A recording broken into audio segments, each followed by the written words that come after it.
ઇતિહાસમાં કદાચ પહેલીવાર એક દીકરાએ કર્યું પોતાની સગીમાનું કન્યાદાન. કારણ જાણીને તમારા રૂવાડા ઊભા થઈ જશે. 30 વર્ષ જૂનું એવું ક્યું રહસ્ય હતું કે જેના લીધે એક વિધવા માને જીવનના અંતિમ શ્વાસે દુલ્હન બનવું પડ્યું. મિત્રો, તો આ વાર્તા અંત સુધી સાંભળજો અને તમે ક્યાંથી વાર્તા સાંભળી રહ્યા છો કોમેન્ટ કરીને અમને જરૂર જણાવજો. તો ચાલો વાર્તા શરૂ કરીએ. આ વાર્તા છે સાવિત્રીબેનની. ગામમાં અને સગડાવાલામાં સૌ કોઈ તેમને સાવિત્રીબા કહીને જ બોલાવે. સાવિત્રીબાનો સ્વભાવ એટલે જાણે મીઠું વહેતું ઝરણું. દીકરો રાહુલ જ્યારે માત્ર 5 વર્ષનો હતો ત્યારે સાવિત્રીબાના પતિનું એક અકસ્માતમાં અવસાન થયેલું. એ વખતે સાવિત્રીબાની ઉંમર માંડ 30 વર્ષની હશે. ભર જુવાનીમાં વૈધવ્ય આવ્યું. સગા સંબંધીઓએ એ વખતે બહુ સમજાવ્યા હતા કે સાવિત્રી, તારી ઉંમર હજુ નાની છે, બીજું ઘર માંડી લે, આખી જિંદગી એકલા કેવી રીતે કાઢીશ? પણ સાવિત્રીબાઈએ પોતાના નાનકડા રાહુલને છાતીએ વળગાડીને એક જ જવાબ આપ્યો હતો કે મારો રાહુલ જ મારું સર્વસ્વ છે. હવે મારી જિંદગી માત્ર એના માટે જ છે. વર્ષો વીતતા ગયા. સાવિત્રીબાએ લોકોના ઘરમાં કામ કરીને, સિલાઈ કામ કરીને અને રાત દિવસ એક કરીને રાહુલને ભણાવ્યો. પોતે ફાટેલી સાડી પહેરી પણ દીકરાને ક્યારેય કોઈ કમી ન આવવા દીધી. રાહુલ પણ ભણવામાં હોશિયાર હતો. મોટો થઈને એન્જિનિયર બન્યો. શહેરમાં નોકરી લાગી અને એના પણ ધામધૂમથી લગ્ન થઈ ગયા. બધું જ એકદમ બરાબર ચાલી રહ્યું હતું. તો પછી અચાનક એવો તે કયો ભૂકંપ આવ્યો કે સાવિત્રીબાને 60 વર્ષની ઉંમરે મંડપમાં બેસવાનો વારો આવ્યો. આ સવાલ અત્યારે લગ્નમાં આવેલા દરેક મહેમાનના મનમાં ઘૂમરાઈ રહ્યો હતો. લોકો જાત જાતની વાતો કરતા હતા. કોઈ કહેતું દીકરાએ માને ઘરમાંથી કાઢી મૂકી હશે, તો કોઈ કહેતું વહુ સાથે નહીં બનતું હોય એટલે ડોશીએ અલગ થવા આ રસ્તો અપનાવ્યો હશે. પણ સત્ય આ બધી વાતોથી સાવ અલગ જ અને હૃદયને હચમચાવી દે તેવું હતું. આ સત્ય જાણવા માટે આપણે થોડા મહિના પાછળ જવું પડશે. શહેરની એક મોટી હોસ્પિટલનો એ રૂમ. સાવિત્રીબા પથારી પર સૂતા હતા. તેમને અચાનક છાતીમાં દુખાવો પડ્યો હતો અને રાહુલે તેમને તાત્કાલિક હોસ્પિટલમાં દાખલ કર્યા હતા. ડોક્ટરે રાહુલને પોતાની કેબિનમાં બોલાવ્યો. ડોક્ટરના ચહેરા પર ગંભીરતા હતી. રાહુલે ધ્રુજતા અવાજે પૂછ્યું, સાહેબ, મારી બાને કેમ છે? એ ઠીક તો થઈ જશે ને? ડોક્ટરે એક ઊંડો શ્વાસ લીધો અને એક એવો રિપોર્ટ રાહુલના હાથમાં મૂક્યો જેણે રાહુલની દુનિયા વિખેરી નાખી. ડોક્ટરે કહ્યું, રાહુલભાઈ, તમારી માતાને એક ગંભીર બીમારી છે. તેમની પાસે હવે વધારે સમય નથી. માંડ થોડા મહિનાઓ બચ્યા હશે. રાહુલ ત્યાં જ ફસડાઈ પડ્યો. જે માએ તેના માટે આખી જિંદગી આપી દીધી, તે માં હવે થોડા જ મહિનાઓની મહેમાન હતી. રાહુલે નક્કી કર્યું કે માના બાકીના દિવસો એ દુનિયાની તમામ ખુશીઓથી ભરી દેશે. એક દિવસ રાત્રે રાહુલ માની પાસે બેઠો હતો. સાવિત્રીબાની આંખો બંધ હતી. રાહુલ માનો હાથ પકડીને રડી રહ્યો હતો. અચાનક સાવિત્રીબાની આંખ ખુલી. તેમણે રાહુલના માથે હાથ ફેરવતા કહ્યું, બેટા, રડે છે કેમ? હું તો હજુ અહીં તારી પાસે જ છું. રાહુલે આંસુ લૂંટતા કહ્યું, બા, તારી કોઈ અધૂરી ઈચ્છા છે જે હું પૂરી કરી શકું? તું માગે એ હું તારા ચરણોમાં લાવીને મૂકી દઉં. સાવિત્રીબા થોડીવાર શાંત રહ્યા. તેમની આંખોમાં એક જૂનો, વર્ષોથી દબાયેલો ભૂતકાળ તરવરી ઉઠ્યો. 30 વર્ષ જૂનો ભૂતકાળ. તેમણે એક ઊંડો શ્વાસ લીધો અને રાહુલ સામે જોઈને એક એવી માંગણી કરી જે સાંભળીને રાહુલના પગ નીચેથી જમીન સરકી ગઈ. સાવિત્રીબાએ ધીમા અવાજે કહ્યું, બેટા, મારી એક જ ઈચ્છા છે. મારે એ માણસને મળવું છે જેને મેં 30 વર્ષ પહેલા એક વચન આપ્યું હતું અને હું એ નિભાવી ન શકી. મારે એની સાથે લગ્ન કરવા છે. રાહુલ આઘાતમાં હતો. માં શું બોલી રહી છે? કયું વચન, કયો માણસ અને 60 વર્ષની ઉંમરે લગ્ન? 30 વર્ષ પહેલા એવું તે શું બન્યું જેની રાહુલને આજ સુધી ખબર જ નથી? રાહુલ પોતાની જગ્યા પર જડ થઈ ગયો. તેની માં, જેને તેણે આખી દુનિયા એક વિધવા તરીકે સફેદ સાડીમાં માત્ર પોતાના માટે જીવતી અને ઘસાતી જોઈ હતી, તે આજે 30 વર્ષ જૂના કોઈ વચનની વાત કરી રહી હતી. રાહુલે ભારે અવાજે પૂછ્યું, બા, તું આ શું કહી રહી છે? કોણ એ માણસ? કયું વચન? અને અત્યારે આ ઉંમરે લગ્ન? સાવિત્રીબાની આંખોમાંથી શ્રાવણ ભાદરવો વહેવા લાગ્યા. તેમણે પોતાના ભૂતકાળના બંધ દરવાજા ખોલતા ધીમા અવાજે કહ્યું, એનું નામ મોહન છે. બેટા, તારા પિતાના અચાનક ગયા પછી જ્યારે આખી દુનિયાએ મારાથી મોં ફેરવી લીધું હતું, ત્યારે એકમાત્ર મોહન જ હતો જે પડછાયાની જેમ મારી સાથે ઊભો રહ્યો. સાવિત્રીબાએ વાત આગળ વધારી. વાત 30 વર્ષ પહેલાની છે. સાવિત્રીબાના પતિના અવસાન પછી તેમની માથે આપ તૂટી પડ્યું હતું. માત્ર 5 વર્ષના રાહુલને લઈને ક્યાં જવું, શું ખાવું, કેવી રીતે જીવવું, એ કોઈ રસ્તો સૂઝતો નહોતો. સગા વાલાઓ પણ દૂર ભાગવા લાગ્યા હતા. એવા કપરા સમયે મોહન, જે સાવિત્રીબાનો નાનપણનો મિત્ર હતો, તેણે સાવિત્રીબાનો હાથ પકડ્યો. મોહન મનોમન સાવિત્રીબાને પહેલેથી જ પ્રેમ કરતો હતો, પણ સાવિત્રીના લગ્ન બીજે થઈ ગયા એટલે તે હંમેશા મર્યાદામાં ચૂપ રહ્યો હતો. હવે જ્યારે સાવિત્રી સાવ એકલી પડી ગઈ, ત્યારે મોહને તેને આશરો આપવા અને નાનકડા રાહુલને પોતાનો સગો દીકરો માનીને ઉછેરવા માટે લગ્નનો પ્રસ્તાવ મૂક્યો. પણ બા, તે ત્યારે કેમ ના પાડી દીધી? રાહુલે વચ્ચે જ પૂછ્યું. એની આંખોમાં આશ્ચર્ય અને સવાલોની ઘોડાપૂર હતી. કારણ કે મને ડર હતો મારા દીકરા. સાવિત્રીબાનો અવાજ કાપી રહ્યો હતો. મને સમાજનું શું કહેશે એનો ડર નહોતો, પણ મને એક મા તરીકે ડર હતો કે કદાચ ભવિષ્યમાં મોહનને પોતાનું સંતાન થાય તો મારો રાહુલ નોંધારો થઈ જાય તો સાવકો બાપ ક્યારે સગો બાપ ન બની શકે, એવો મારા મનમાં એક ખોટો વહેમ હતો. મેં મારી મમતાના અંધ થઈને મોહનને સાપ ના પાડી દીધી. મેં તેને કહ્યું કે હવે મારી જિંદગીમાં માત્ર મારા રાહુલ માટે જ છે. તું મને ભૂલી જા અને તારી નવી જિંદગી શરૂ કર. સાવિત્રીબાએ એક ઊંડો શ્વાસ લીધો, ખાંસી ખાધી અને આગળ કહ્યું. મારી ના સાંભળીને મોહનની આંખોમાં આંસુ આવી ગયા હતા. પણ અહીંથી જતા પહેલા એણે મને એક વચન આપ્યું હતું. એણે કહ્યું હતું કે સાવિત્રી, તું ભલે મારી ન થઈ શકી, પણ હું આજીવન તારી રાહ જોઈશ. હું ક્યારે બીજા કોઈની સાથે લગ્ન નહીં કરું. મને એમ કે થોડા સમય પછી એ ભૂલી જશે અને પોતાનો સંસાર માણશે. પણ બેટા, સાવિત્રીબા ધ્રુસકે ને ધ્રુસકે રડી પડ્યા. એ પાગલ માણસે પોતાનું વચન આજીવન પાડ્યું. એણે આજ સુધી લગ્ન ન કર્યા. એણે પોતાની આખી જિંદગી મારી રાહ જોવામાં સાવ એકલા વિતાવી દીધી. તને ખબર છે, તારા બાળપણમાં તારી સ્કૂલની ફી અને નવા કપડાં માટે જે અજાણ્યા કવર ઘરમાં આવતા હતા, એ મોહન જ મોકલતો હતો. રાહુલ સાવ સ્તબ્ધ થઈ ગયો હતો.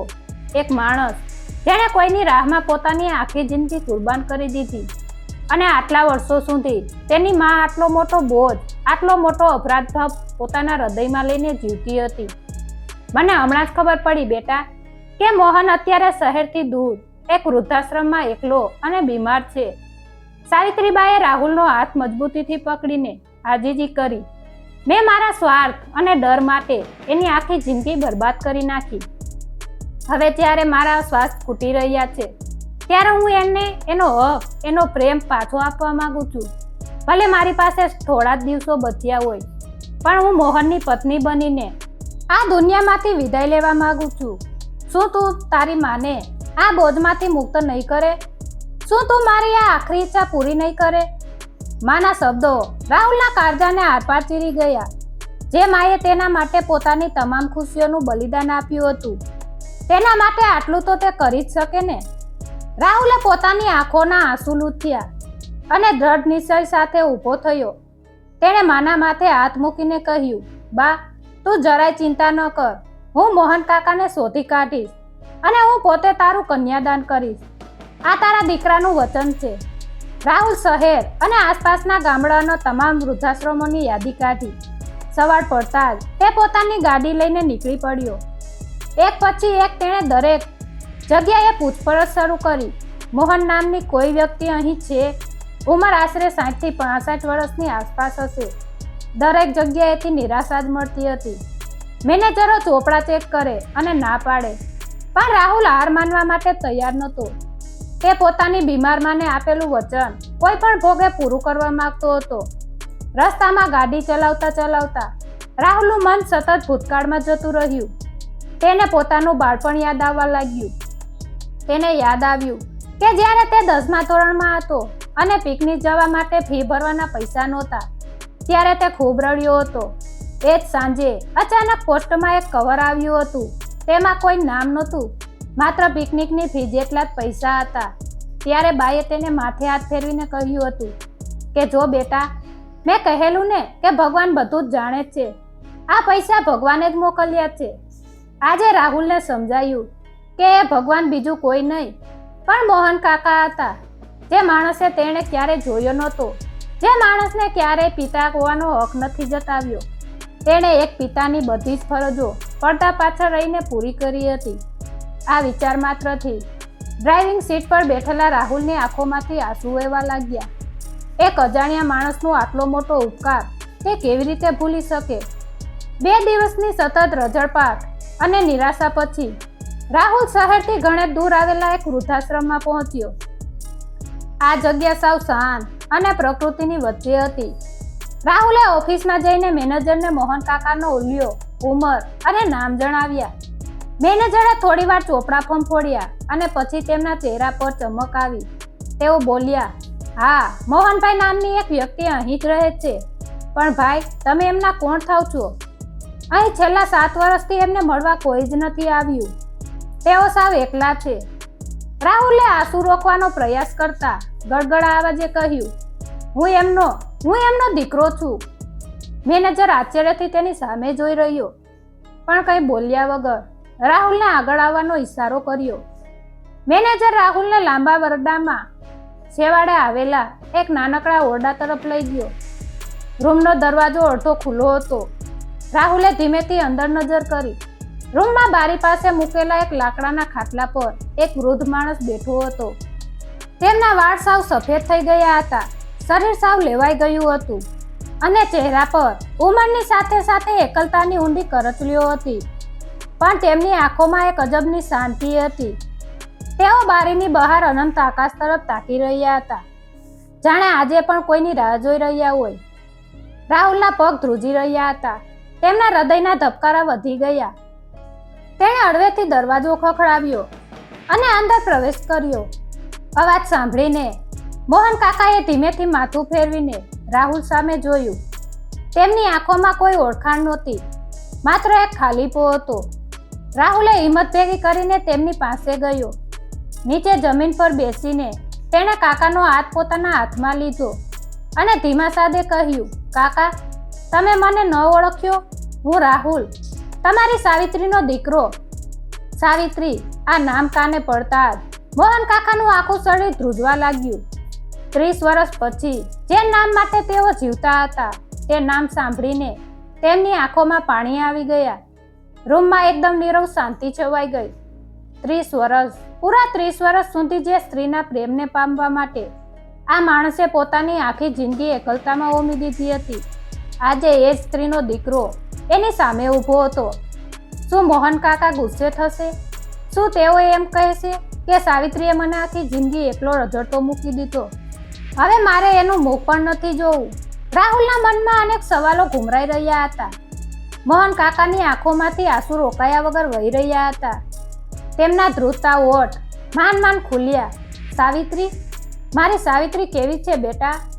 મોહન કાકાના અવાજમાં કોઈ ગુસ્સો કે ફરિયાદ નહોતી, માત્ર ને માત્ર અનહદ પ્રેમ અને ચિંતા હતી. આ સાંભળીને રાહુલની આંખો પણ ભીની થઈ ગઈ. જે માણસને સાવિત્રીબાએ જિંદગીભરનો વિરહ અને આંસુ આપ્યા, એમના મનમાં આજે પણ કોઈ કડવાશ નહોતી. રાહુલે ભારે કાકાને બધી જ વાત કરી. બાની ગંભીર બીમારી, ડોક્ટરનો રિપોર્ટ અને બાની છેલ્લી ઈચ્છા વિશે બધું જ જણાવી દીધું. રાહુલે મોહન કાકાના બંને હાથ પોતાના હાથમાં લીધા અને રડતા રડતા કહ્યું, કાકા, મારી બા પાસે બહુ ઓછો સમય છે, પણ પોતાના આખરી શ્વાસ લેતા પહેલા એ તમારું વચન પૂરું કરવા માંગે છે. એ તમારી સાથે લગ્ન કરવા માંગે છે. માત્ર મારા ભવિષ્ય માટે બાએ તમારો આટલો મોટો પ્રેમ ઠુકરાવ્યો હતો. આજે એ જ દીકરો તમારી પાસે હાથ જોડીને પોતાની બાની ખુશીની ભીખ માગે છે. મારી બાને માફ કરી દો કાકા, પ્લીઝ મારી સાથે ઘરે ચાલો. મોહન કાકાએ રાહુલને ઊભો કરીને, અરે ગાંડા, આમાં માફી શેની? એક મા તરીકે એણે જે કર્યું એ બિલકુલ સાચું હતું. મેં તો એને નિસ્વાર્થ પ્રેમ કર્યો હતો. મેં મારી જિંદગી મારી મરજીથી એની રાહ જોવામાં વિતાવી છે. એમાં સાવિત્રીનો કોઈ જ દોષ નથી. હું અત્યારે જ તારી સાથે આવવા તૈયાર છું. મારી સાવિત્રી મને બોલાવે અને હું ના જાઉં એવું તો ક્યારેય બને જ નહીં. મોહન કાકાના ચહેરા પર એક અજબની ચમક અને ખુશી હતી, જાણે તેમને તેમનું ખોવાયેલું સર્વસ્વ પાછું મળી ગયું હોય.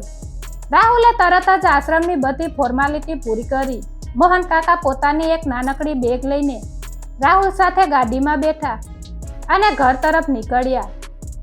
રસ્તામાં મોહન કાકા એક નાના બાળક જેવો ઉત્સાહ બતાવી રહ્યા હતા. તેઓ વારંવાર ગાડીના અરીસામાં પોતાનો સફેદ વાળ અને કરચલીવાળો ચહેરો જોતા અને રાહુલને પૂછતા, બેટા, હું બહુ ઘરડો તો નથી જ લાગતો ને? તારી બા મને આ હાલતમાં જોઈને ડરી તો નહીં જાય ને? કાકાની આ નિખાલસ વાતો સાંભળીને રાહુલ હસી પડતો, પણ અંદરથી એનું હૃદય રડી રહ્યું હતું. કેટલો પવિત્ર અને સાચો પ્રેમ! દુનિયામાં આવા લોકો પણ હોય છે જે કોઈની એક ઝલક માટે આખી જિંદગી કાઢી નાખે. ગાડી ઘરના આંગણામાં આવીને ઊભી રહી. મોહન કાકાના પગ જમીન પર પડ્યા, ત્યાં તેમનું આખું શરીર રોમાંચથી કાપી રહ્યું હતું. 30 વર્ષ પછી તેઓ ફરીથી આ આંગણામાં ઊભા હતા, જ્યાંથી તેઓ નિરાશ થઈને પાછા ફર્યા હતા. રાહુલે દરવાજો ખોલ્યો અને બંને ઘરમાં દાખલ થયા. પણ ઘરમાં દાખલ થતાં જ કંઈક એવું બન્યું જેની કલ્પના રાહુલે કે મોહન કાકાએ સપનામાં પણ નહોતી કરી. ઘરમાં એકદમ સન્નાટો હતો અને સાવિત્રીબા ડ્રોઈંગ રૂમમાં જમીન પર બેભાન અવસ્થામાં પડ્યા હતા. મોહન કાકાના હાથમાંથી બેગ નીચે પડી ગઈ. જમીન પર બેભાન પડેલા સાવિત્રીબાને જોઈને મોહન કાકાના પગ નીચેથી જમીન સરકી ગઈ. 30 વર્ષની લાંબી તપસ્યા અને રાહ જોયા પછી શું નિયતિ તેમને છેલ્લી વાર સાવિત્રીનું મોઢું પણ નહીં જોવા દે? રાહુલના હૃદયના ધબકારા તો જાણે થંભી જ ગયા. બા, બા, આંખો ખોલ! રાહુલે બૂમ પાડી. મોહન કાકા દોડીને સાવિત્રીબાની પાસે નીચે બેસી પડ્યા અને એમના નિસ્તેજ ચહેરાને પોતાના ધ્રુજતા હાથમાં લઈ લીધો. તેમની આંખોમાંથી ચોધાર આંસુ વહેવા લાગ્યા. શું મોહનનો 30 વર્ષનો ઇંતજાર આ રીતે અધૂરો રહી જશે? રાહુલે સમય બગાડ્યા વગર તરત જ એમ્બ્યુલન્સ બોલાવી અને સાવિત્રીબાને હોસ્પિટલ પહોંચાડ્યા. સીધા જ આઈસીયુમાં દાખલ કરવામાં આવ્યા. બહાર ઊભેલા રાહુલ અને મોહન કાકા માટે એક એક પળ એક એક યુગ જેવી લાગતી હતી. અંદરથી આવતો મશીનનો બીપ બીપ અવાજ હૃદયમાં ભય પેદા કરી રહ્યો હતો. થોડી વાર પછી ડોક્ટર બહાર આવ્યા. તેમનો ચહેરો ગંભીર હતો. તેમણે રાહુલને કહ્યું, રાહુલભાઈ, મેં તમને પહેલાં જ કહ્યું હતું કે તેમની પાસે સમય બહુ ઓછો છે. અત્યારે તેમની સ્થિતિ બહુ જ નાજુક છે. કદાચ હવે ગણતરીના કલાકો જ બચ્યા છે. તમારે જેમને બોલાવવા હોય તેમને બોલાવી લો. આ સાંભળીને મોહન કાકા ત્યાં જ બેન્ચ પર ફસડાઈ પડ્યા. રાહુલને ડોક્ટરને આજીજી કરી, સાહેબ, પ્લીઝ મારા કાકાને એકવાર અંદર મળવા જવા દો. ડોક્ટરે સહાનુભૂતિપૂર્વક રજા આપી. મોહન કાકા ધીમા અને ભારે પગલે આઈસીયુમાં પ્રવેશ્યા. સફેદ ચાદર ઓઢીને સૂતેલા સાવિત્રીબાને જોઈને તેમનું હૈયું વલોવાઈ ગયું. તેઓ સાવિત્રીબાની પથારી પાસે ગયા. તેમણે સાવિત્રીબાનો નિર્જીવ જેવો હાથ પોતાના હાથમાં લીધો. ભૂતકાળનું એ દ્રશ્ય મોહન કાકાની આંખો સામે તરવરી ઉઠ્યું. જ્યારે 30 વર્ષ પહેલા સાવિત્રીએ આંસુ સાથે તેમને ના પાડી હતી અને મોહને જતા જતા કહ્યું હતું કે સાવિત્રી, તું મારી ન થઈ શકી તો કંઈ નહીં, પણ મારા હકનું સિંદૂર આખી જિંદગી તારા સિવાય બીજું કોઈ નહીં પહેરે. હું આજીવન તારી રાહ જોઈશ.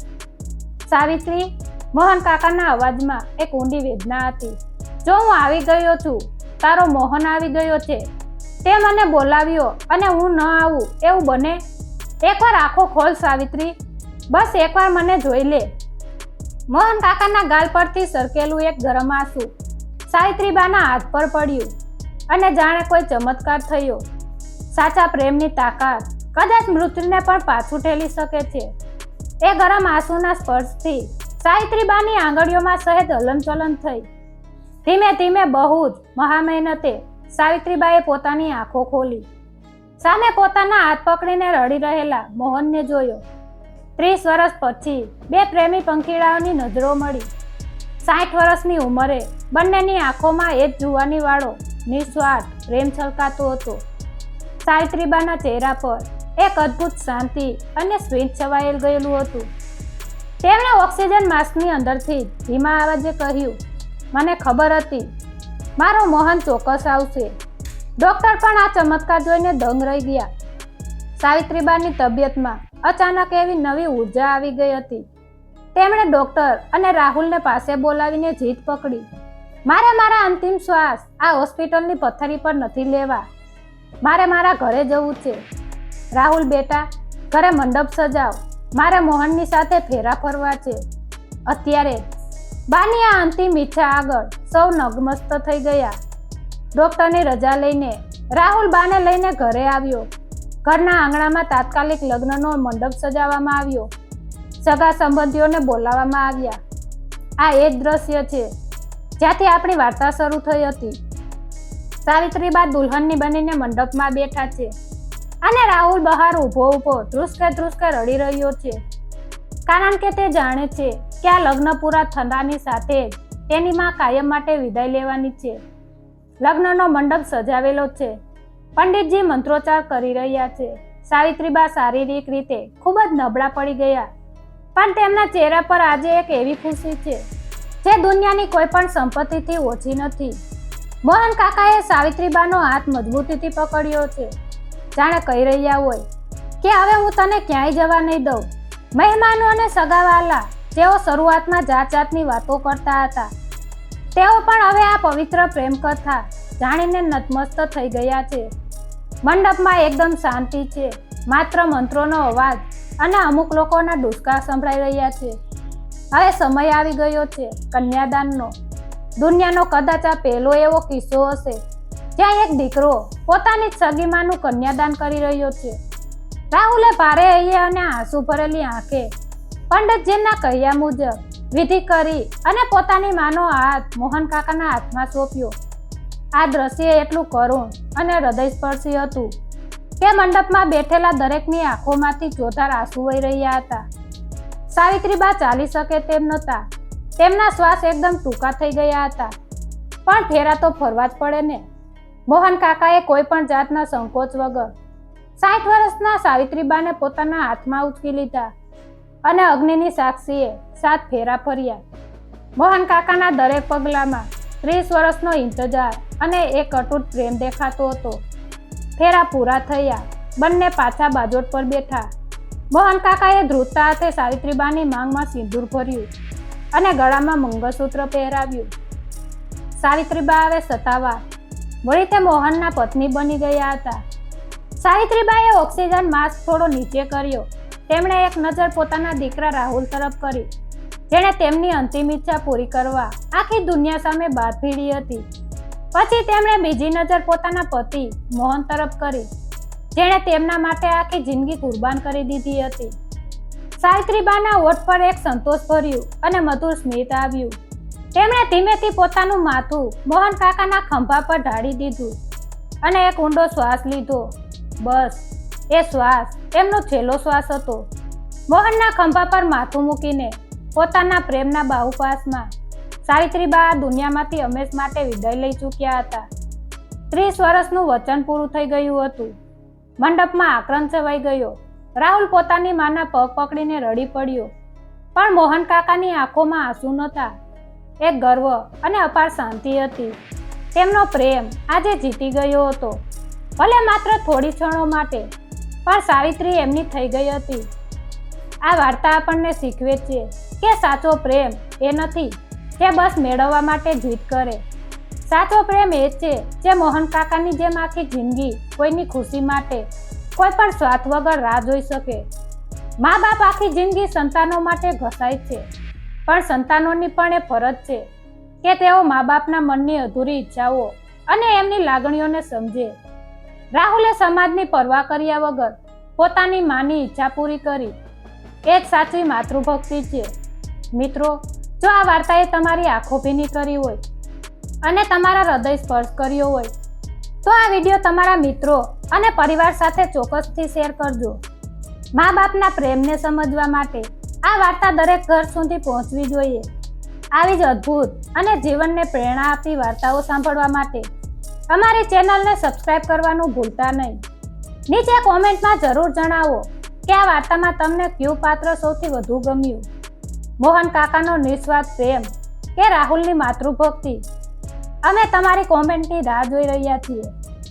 આભાર.